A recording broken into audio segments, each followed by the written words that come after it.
set out, and this goes back to what we were talking about with rapport. Rapport in a professional setting does not mean being liked. It's a nice addition if you can be liked. But the most important thing is they believe in you and they respect you. Right. And I get results because I'm not going to accept anything else.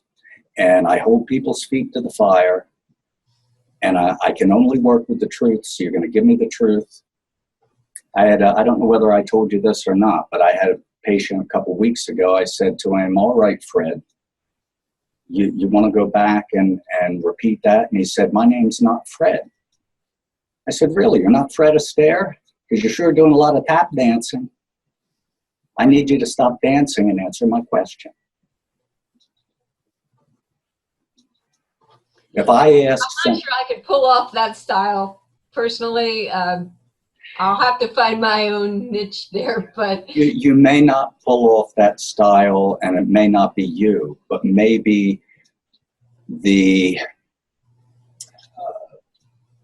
essence of being firm when you need to be firm, and not letting the inmates run the asylum.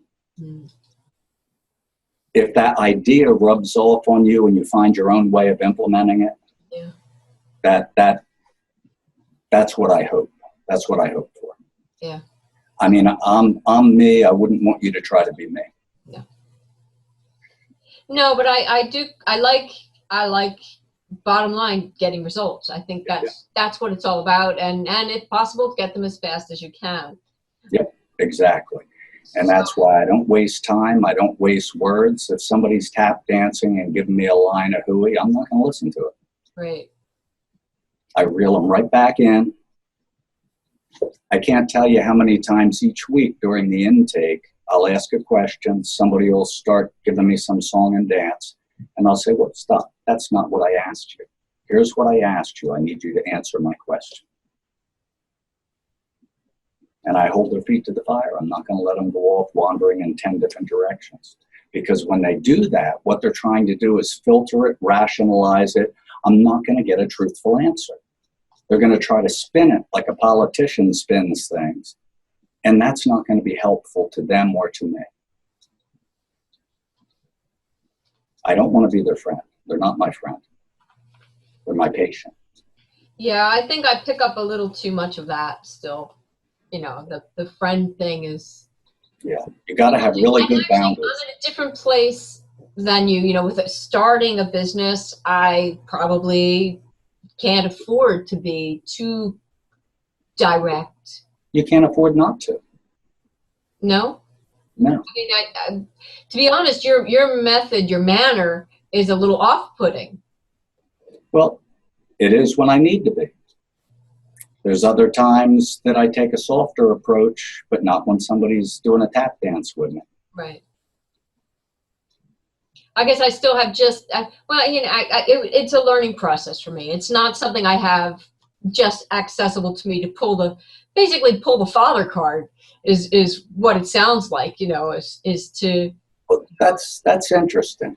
That's interesting that tells me right there, and this is where you've got to, as a therapist, you've got to listen to everything everybody says, mm-hmm.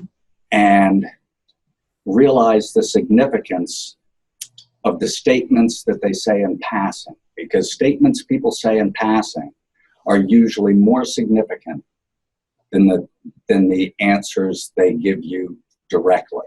Right. Now, the fact that you see that as being in the paternal parental role tells me something about your life experience. I think most people have had not a large number of people have had the authoritarian father figure, and not all, but I think the key to it is the stereotypical kind of thing. You know. I think as a therapist, the key to it is, and I guess in a lot of things in life, in business and in relationships, is knowing when to be congenial and to be softer, and knowing when you have to say no. This is a boundary that I'm not compromising.